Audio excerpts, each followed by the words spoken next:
여러분 혹시 이런 의문을 가져보신 적 있으신가요? 왜 어떤 여성들은 특정한 체위를 더욱 선호할까요? 단순히 자세의 변화 때문일까요? 아니면 우리가 잘 알지 못했던 의학적, 심리적 이유가 숨어 있을까요? 오늘은 이 주제의 숨겨진 배경을 깊이 살펴보려 합니다. 예상치 못했던 신체적 사실과 심리학적 메커니즘을 알게 된다면 아마 적잖이 놀라실 겁니다. 여성의 골반 구조는 남성과 크게 다릅니다. 특히 후방에서 이루어지는 자극은 골반의 각도와 신경망의 배치 때문에 전방 자극과는 전혀 다른 방식으로 신경을 자극합니다. 여성 생식기 주변에는 음부신경, 회음부신경, 그리고 골반저 근육을 감싸는 복합적인 신경망이 촘촘히 분포되어 있는데 후방 체위는 그 중에서도 깊숙이 연결된 영역을 강하게 압박하고 자극하는 특성이 있습니다. 단순히 느낌이 다르다는 차원이 아니라 실제로 뇌로 전달되는 신경 신호의 경로 자체가 달라지기 때문에 만족감의 강도 역시 크게 달라지는 것입니다. 여기에 심리적인 요인이 더해집니다.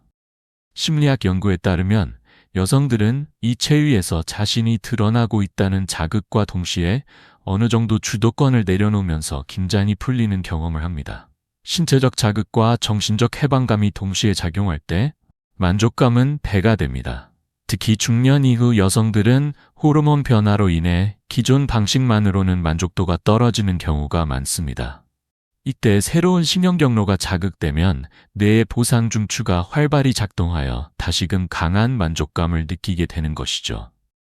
이쯤에서 아마 머릿속에 여러 질문이 떠오르실 겁니다. 단순히 자세 하나가 바뀌었을 뿐인데 왜 이렇게 큰 차이가 날까? 이런 사실이 부부관계에 어떤 의미를 줄 수 있을까? 바로 이러한 의문을 풀어내는 과정이 사실은 단순한 부부 생활의 기술 이야기가 아니라 서로의 몸과 마음을 다시 이해하고 존중하는 여정이라는 점을 꼭 기억해 주시길 바랍니다. 이제 실제 사례와 일상 속에서 응용할 수 있는 방법을 차근차근 풀어가 보겠습니다. 첫 번째 사례는 54세 박준호 씨와 아내 정미경 씨 부부입니다. 결혼한 지 25년이 지나면서 두 사람은 자연스럽게 스킨십과 교감이 줄어들었고 특히 아내 쪽에서 흥미를 잃는 상황이 이어졌습니다. 박준호 씨는 상담 과정에서 우연히 후방 체위가 여성에게 새로운 신경 자극을 줄 수 있다는 사실을 알게 되었고 오랜 고민 끝에 조심스럽게 시도해 보았습니다. 처음에는 낯설고 어색했던 아내도 시간이 지날수록 골반 각도 덕분에 깊이 전달되는 압박감과 새로운 신경 자극을 경험하며 이전과는 전혀 다른 반응을 보이게 되었습니다. 관계 이후 두 사람은 오랜만에 웃음을 나누며 대화를 이어갔고 단순히 체위를 바꾼 것이 아니라 서로를 다시 발견하고 인정하는 과정으로 이어진 것입니다. 두 번째 사례는 49세 이성우 씨와 아내 한지영 씨의 이야기입니다.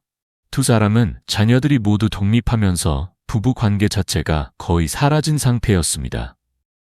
그러나 어느 날 여행 중 숙소에서 분위기가 무르익으며 새로운 시도를 하게 되었고 예상치 못한 변화를 경험했습니다.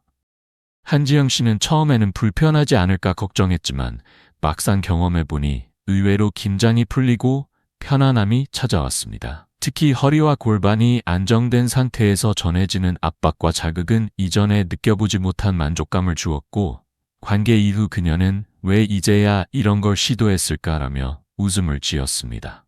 그 순간 두 사람은 단순히 육체적 즐거움뿐만 아니라 오랫동안 굳어있던 정서적 벽까지 허무는 경험을 하게 되었습니다. 이 두 사례가 보여주는 핵심은 단순한 기술의 문제가 아니라는 점입니다.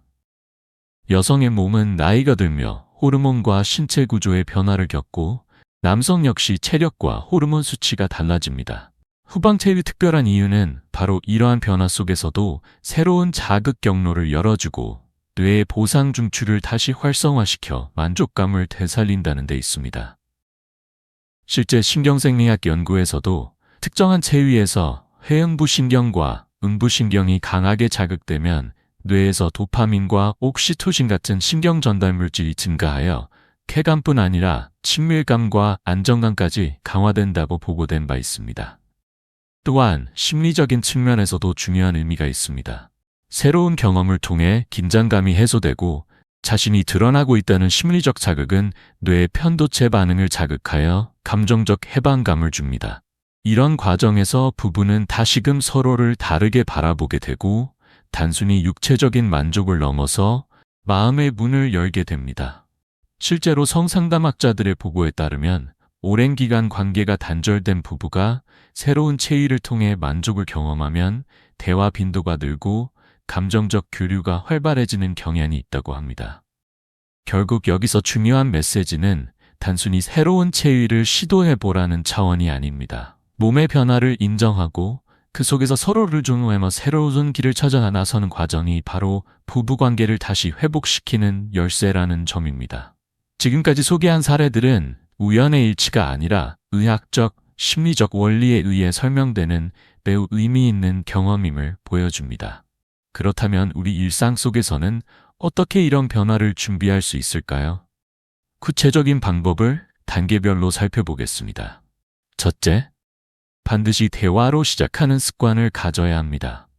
새로운 시도는 여성에게 낯설고 때로는 부담스럽게 느껴질 수 있습니다.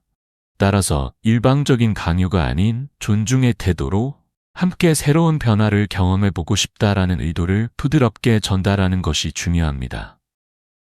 상대가 존중받고 있다고 느낄 때 심리적 저항감은 자연스럽게 낮아집니다. 둘째, 환경을 새롭게 조성하는 것이 필요합니다. 단조롭고 긴장감이 도는 공간에서는 새로운 경험을 받아들이기가 어렵습니다.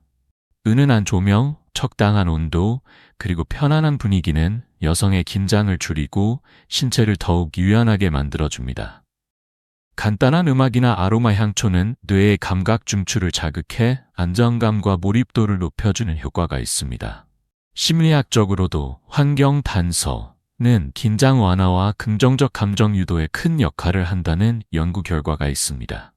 셋째, 신체적 준비가 필요합니다. 중년 이후 남성들은 허리와 골반 근육의 유연성이 떨어질 수 있으므로 간단한 스트레칭으로 몸을 미리 풀어주는 것이 좋습니다. 여성 역시 케겔 운동을 통해 골반적 근육을 강화하면 혈류가 원활해지고 신경 자극에 대한 반응성이 높아집니다. 의학적으로도 규칙적인 골반 운동은 성기능 향상뿐 아니라 요실금 예방, 혈액순환 개선에 도움을 준다고 알려져 있습니다. 부부관계 전 허리 근육을 가볍게 마사지하거나 따뜻한 수건을 이용해 근육 긴장을 풀어주는 것도 효과적입니다. 넷째, 속도를 서두르지 않는 것이 핵심입니다.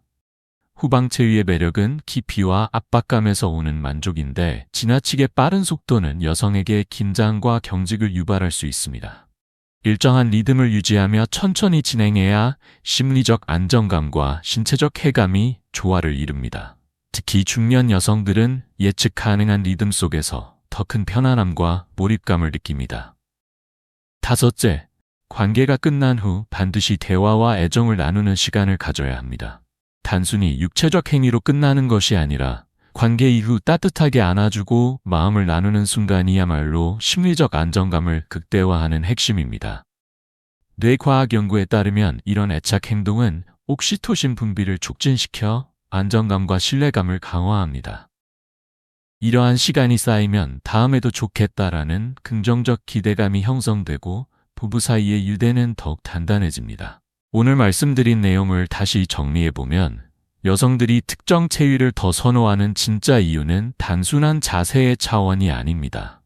여기에는 신경학적 자극의 특성과 심리적 해방감이라는 두 가지 중요한 요소가 맞물려 있습니다.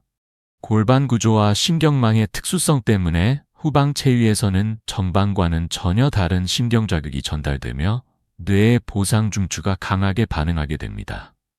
여기에 더해 심리적 관점에서는 자신을 드러내면서 동시에 긴장을 내려놓는 경험이 겹쳐져 단순한 신체적 쾌감을 넘어선 깊은 만족으로 이어지게 되는 것입니다. 특히 중년 이후에는 여성의 호르몬 변화와 남성의 체력 및 호르몬 감소가 겹치면서 기존의 방식만으로는 만족도가 떨어지는 경우가 많습니다. 그렇기 때문에 새로운 자극 경로를 찾는 것이 단순한 선택이 아니라 관계 회복을 위한 필요 조건이 될 수 있습니다. 이런 의미에서 오늘의 주제는 단순한 기교나 기술 이야기가 아니라 부부 관계 전체를 다시 살려내는 중요한 열쇠라고 할 수 있습니다. 앞서 말씀드린 사례에서처럼 박준호 씨 부부와 이성우 씨 부부 모두 처음에는 낯설고 어색했지만 새로운 시도를 통해 오랜만에 웃음을 되찾고 서로를 깊이 이해하는 시간을 만들 수 있었습니다. 중요한 것은 방법이 아니라 용기와 태도입니다.